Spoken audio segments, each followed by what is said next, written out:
This is going to be a fairly non-controversial take. This movie is ass. It makes other Disney live-action remakes look like triumphant achievements. I will never get the obsession for these remakes from major studios. They have no integrity when it comes to art. At least producers and executives of the past took risks in work that was original or never seen on the big screen. Now you have to rely on A24 for creativity, imagination, and scope. And that's an indie company that shoots all kinds of movies from weird horror to bleak dramas. But they have depth and meaning. What Disney, Universal, and Warner Brothers have been doing is nothing short of embarrassing.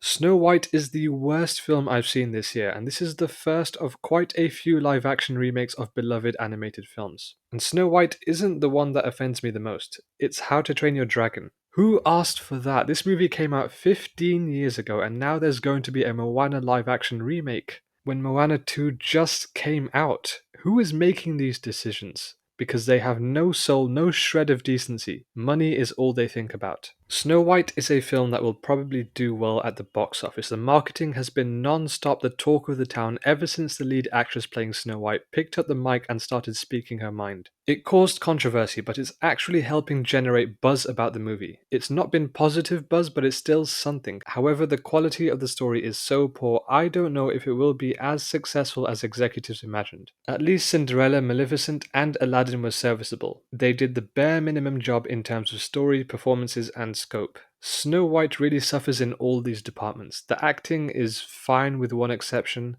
and that one exception makes the film quite insufferable. The dialogue was a real issue, nothing worked on an emotional level when the tone became serious. When the tone was attempting humor, it was unbearable. There was one scene in which the prince character attempts to be funny. It was so poorly delivered, the whole audience was silent. But you could feel the pain across the auditorium. There were many moments that felt that way. The musical numbers were not great, none of them stuck with me. I do not think the original Snow White from 1937 is that impressive from a story standpoint. Visually, the animation was groundbreaking and a historical landmark in the realm of animation, voice acting, and cinema. There have been many iterations of Snow White done in different ways that are darker or more comical. They take a different route from the original. This version, directed by Mark Webb, attempts to follow the original beat for beat, including keeping the same costume in live action, which looks horrendous and out of place. Now, the film doesn't start off bad at all. There is your renowned narrator who sets the scene. The musical number kicks in, it's well choreographed. The atmosphere invites you into the fantastical land of wonder and beauty. The production didn't look too bad until they showed the vistas of the land, which didn't look real at all, and it made the practical elements on set look fake. Rachel Zegler as Snow White is the best part of the film. She is not amazing, but she is doing the best she can with this terrible script. Her singing is great even though the songs don't really stick with you.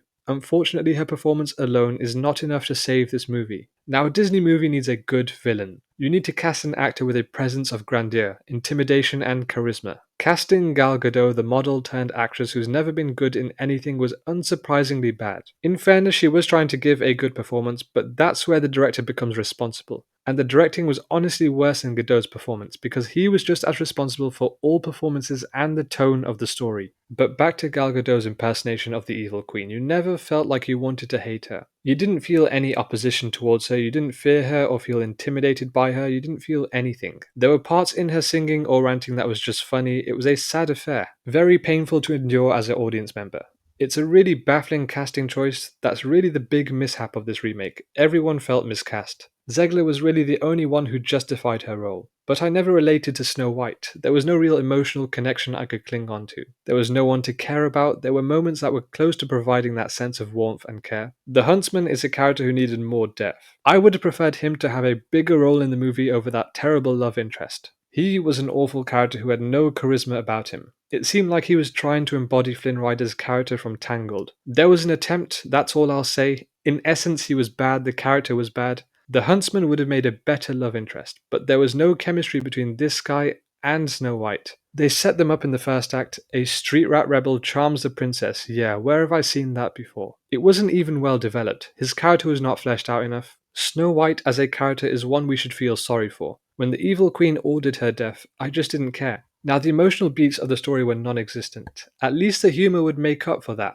No, of course not. When has comedy in these live-action remakes ever worked? It just shows you how stilted and robotic modern actors are. The dwarves, they are an abomination. Whoever said yes to those needs to be locked up. The way they moved was creepy. I felt like stomping on them like you would when you see a giant spider. There were these other sets of characters who were bandits. I have no idea what they were doing in this movie. Were they lost? Did they walk off one set and accidentally find their way onto this set? Only one of them was given some character, but what I noticed was that there were 7 of these bandits, just like there are 7 dwarves. It's almost as if they were initially supposed to be the original dwarves and was sidelined to this. The studio probably had to hire a script doctor or something to make this work. Disney can deny them being the original dwarves, but we all know what the truth is. The visual effects all around were a travesty. Nothing felt real. I would say the forest with all the creepy trees was the only part that looked good and created a tense atmosphere. As each song plodded on, I became really agitated. They dragged a 90-minute movie and made it feel 3 hours long. There was nothing to latch onto. It was a distressing experience that took away the magic of a fairy tale classic. If you want to see this movie for the disaster it is, save yourself some time and don't. You don't need this in your life. Why torture yourself? Half a star out of 5. One of the dullest cinematic experiences I've witnessed.